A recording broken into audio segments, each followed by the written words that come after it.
Is going on, gents? It's RPM here, coming at you with another episode of Hockey Mask Time. Now, before I get started, let us bow our heads and recite the HMT motto. A man can only take so much disrespect. And with that being said, here we have another entree that has been prepared for us by Neo the Outflanker.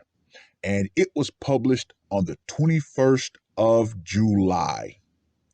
New Orleans coroner identifies pregnant woman slain in Gentilly Woods. A 19-year-old man is behind bars after police say he brutally murdered his pregnant ex-girlfriend. Police say a 19-year-old slit his pregnant ex-girlfriend's throat and beat her with a hammer. Police have identified the victim, who was pronounced dead on the scene as Aaliyah Stays, aged 19. Gentlemen, just so I can add even more flavor to this mouth-watering dish, I'm going to include a second article to let you know exactly who this woman was.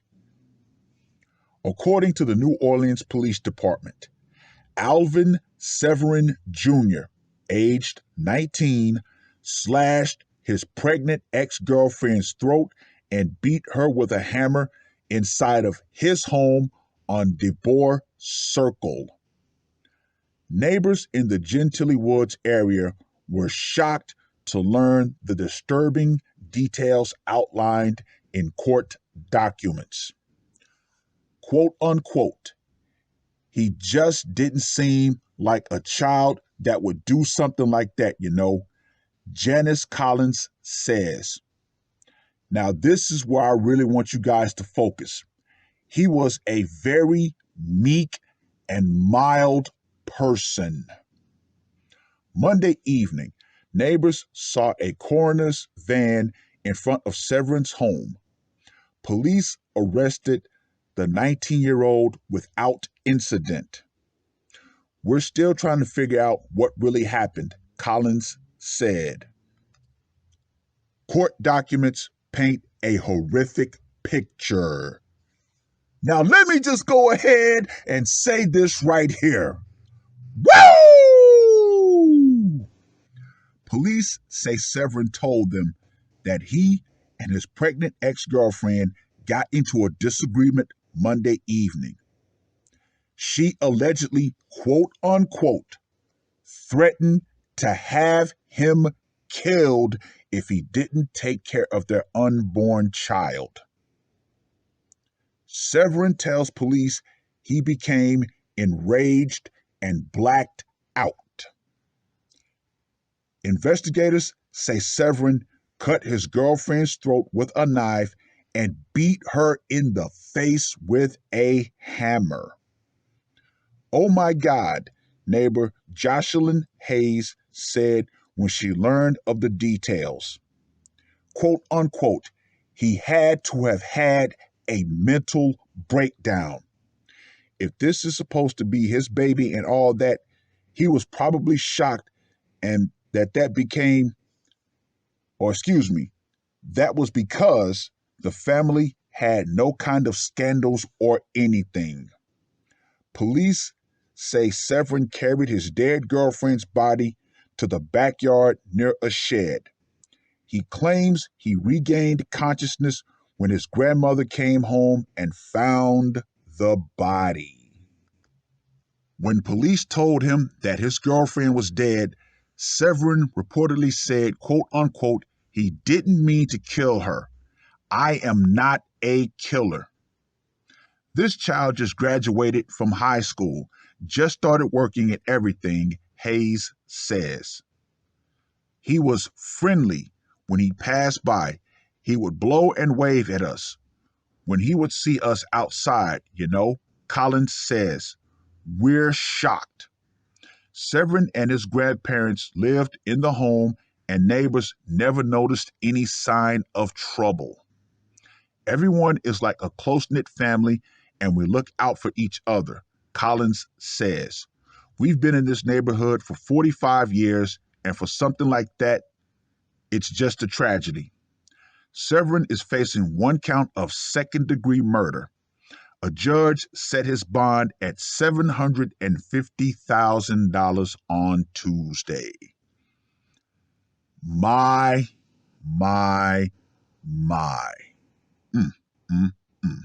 Oh well, let's get to that scorecard, shall we? For location, it went down in his home. Gotta go with a 10. Method of execution. He put her to the blade. I'm going to go with a 10 on that one. Psychological impact.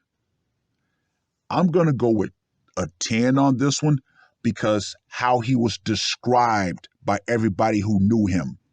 A meek, mild-mannered person. So I got to go with a 10. And for the brutality factor, I'm going to give this one a 15 because not only did he slit her throat, he beat her with a hammer in the face. So you know that was pure, unadulterated rage. So Mr. Severin Jr. gets a score of 45. Now, I want to focus in on something else, like I did with yesterday's HMT. Proxy violence. Notice what she said. She said she would have him killed. Not that she would do the job herself. Oh, no. Why? Because she knows of probably more than a few simps who she would have been able to put the battery in their back and they would have went and possibly hurt this kid. So what happened? Well, when she told him that, he blacked out. Ironic, isn't it? Some of the most ruthless killers can be some of the most ordinary people. So what happened? She decided to say, I'm going to have you killed. So what happened? He blacked out and became the Punisher and decided to punish her. It is what it is. Ladies, good, mild-mannered people will become the most vicious, stone-cold killers when pushed beyond a certain point. You decided to threaten this man's life, and guess what? He beat you to the punch, figuratively and literally. Hey, I got zero sympathy for this woman. Why? Because when you threaten to take somebody's life, whatever happens to you after that, you bring on to you. So, hey, she said what she said, and apparently this kid took that as so much of a credible threat, self-preservation kicked in to a lethal degree. Oh, well. Read the full article. As a matter of fact, read both articles. Let me know what you guys think. And ladies, we're crystal clear on this. The power will eventually go out.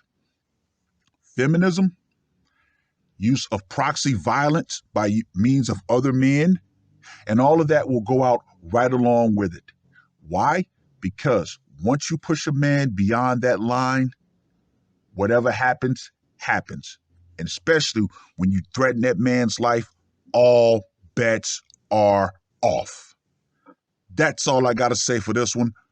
RPM, I am out. Murder on my mind, yeah. Losing all my hope, yeah. I'ma do the crime, yeah.